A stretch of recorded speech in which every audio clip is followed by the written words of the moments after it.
Hello, welcome to Sophie & Co. I'm Sophie Shevert-Natze. Transgender therapy for children of all ages is gaining popularity at a cosmic speed all over the world. Our efforts to fix what nature apparently got wrong justified, especially at such a tender age, or are we putting our young in danger? Well, we'll talk about that with Jeff Younger, the man who is fighting for his son to remain a boy, and sociologist Frank Ferretti. Oh, you're a boy, right? No, I'm a girl. Who told you you're a girl? Mommy.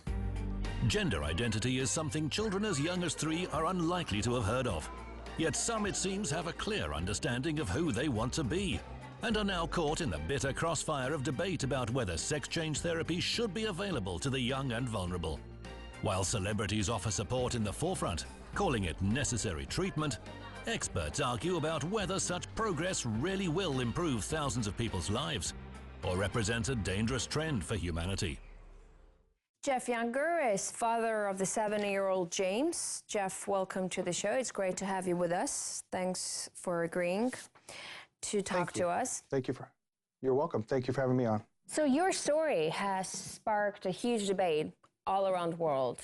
At the very beginning, when your son James first told you that he was a girl, what was your reaction? I mean, were you taken aback? Did you take it seriously? I took it very seriously because I'd had some information when I was still living with Georgulas, my ex-wife.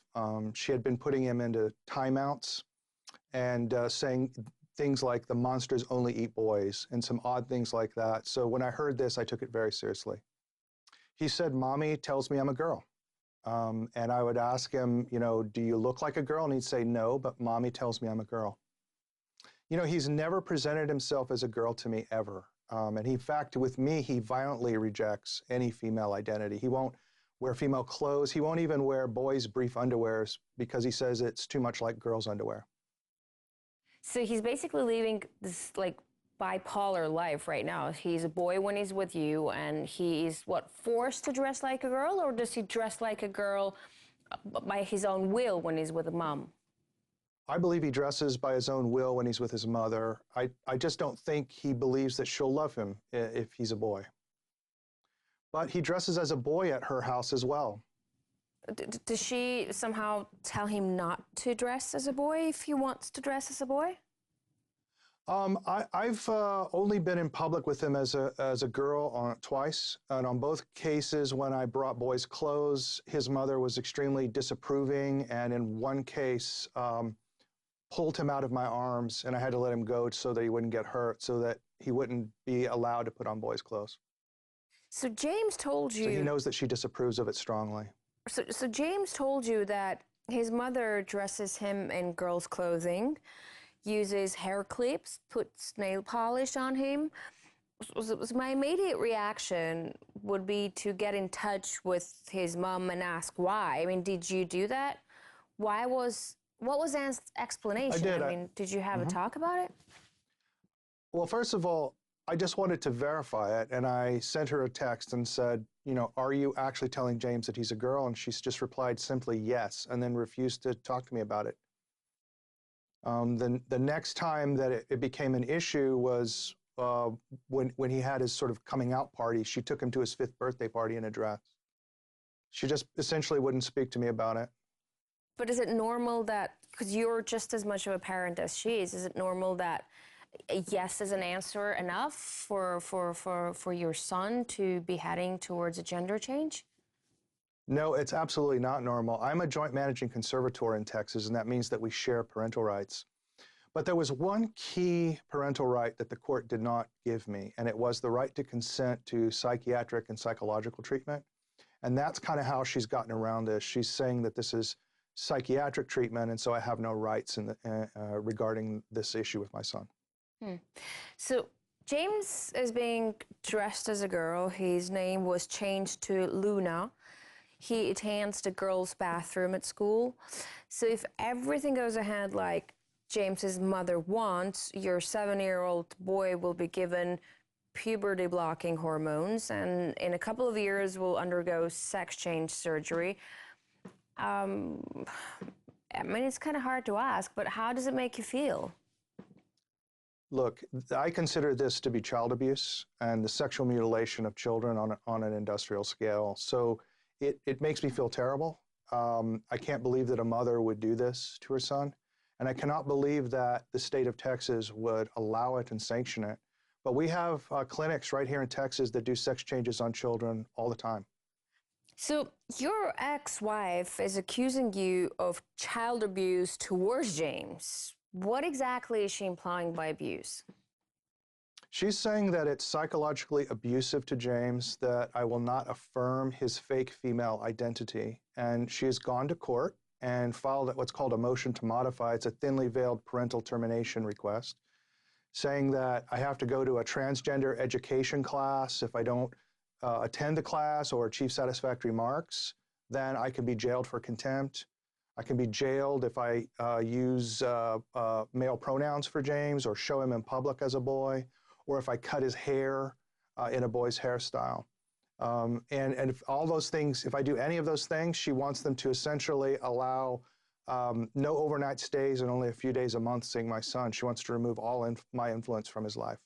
But you're saying that when he's with you, he never ever wants to dress like a girl or act like a girl. Could it be that when he's with you, he's afraid to be a girl? Like you're saying he's afraid to be a boy with his mom? Well, you know, I've had a lot of people ask me this, but here's a good way to understand how that couldn't be true. James dresses as a boy at his mother's house. When I go to pick him up from his mother's house, he comes out of the house in boys' clothing. So he's comfortable wearing boys' clothes at his mother's house and at my house. He's just uncomfortable being a girl in front of his father, and I would just say, what red-blooded Texan boy wouldn't be uncomfortable doing that? So James has a twin brother. Did it ever occur to you why Anne, who's a pediatrician, started treating only one of the boys like a girl? She has a certain parenting pattern, which I probably can't go into. We'll talk about it at trial. But she tends to pick a loser child and a winner child, and James is the one who got the attention. I mean, she was reading him books on transgender kids when he was really young and setting them up as heroes for him, as young as 2. But how are the boys communicating with each other? They've become extremely adept at knowing what pronouns to use in what home. Although I have had interesting problems. You know, we're Orthodox Christians, and my son Jude has a lot of trouble understanding why he has to lie at his mother's home, because we're commanded not to lie. And we were out. I'm teaching my sons how to track animals like I learned when I was a boy. So we're tracking rabbits, and we get pretty dirty out by the creek.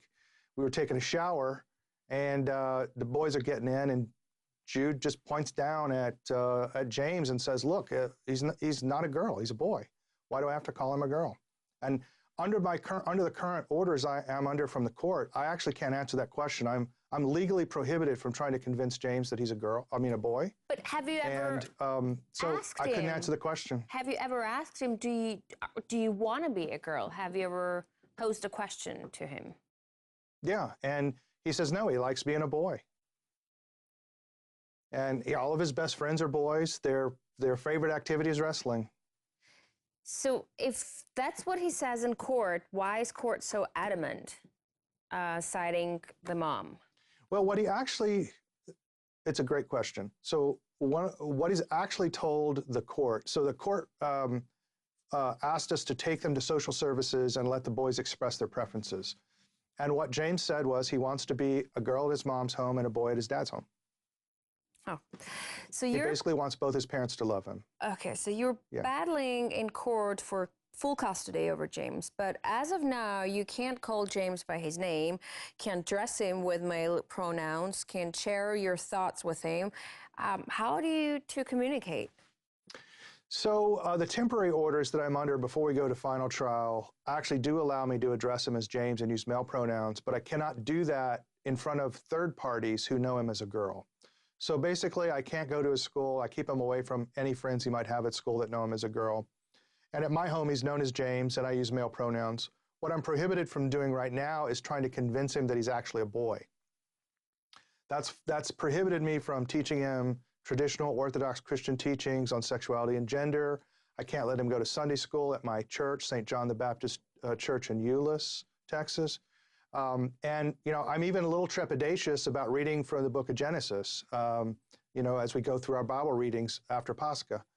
So I've had a lot of trouble communicating with him on religious issues and on basic things that you would expect, you know, you'd have to teach boys. Issues around self-control, how they should deal with women, older women, being respectful to females of their peer group. You know, it's very difficult for me to figure out how to do this without violating that order. But you were able to do that with your other son, right?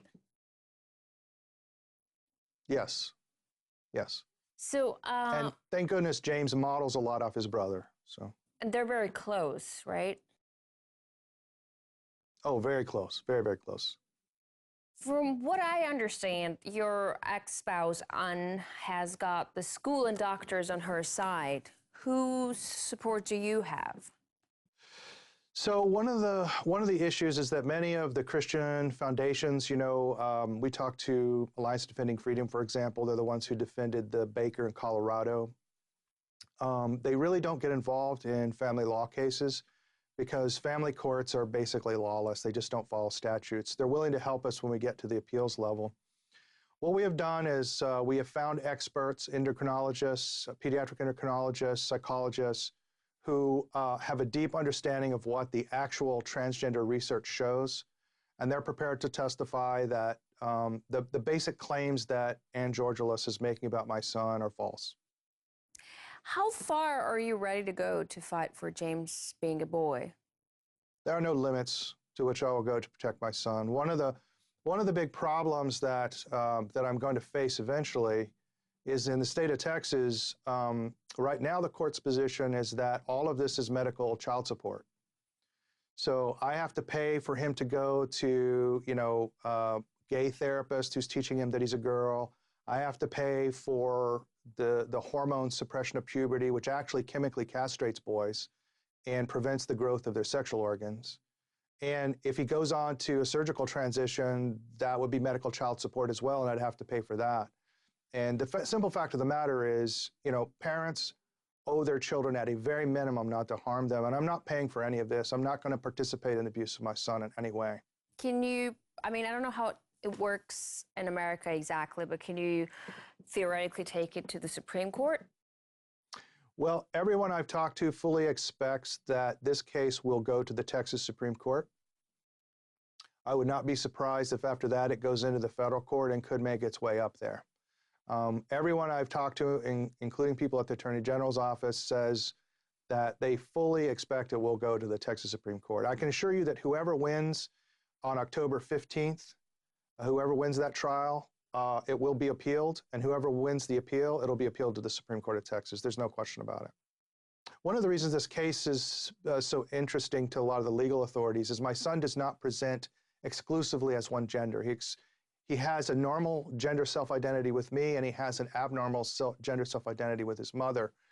And so the question here is, how do the courts decide, how should the law decide, what should be the role of the courts in deciding how the parents work through a disagreement about that? Well, Jeff, I wish you courage, and from the bottom of my heart, I wish for the outcome to be the best possible for your kid. Thank you for sharing your story. And thank you. We were Lord have mercy. talking to Jeff Younger, who is struggling to keep his 7-year-old son, James, a boy, after the break.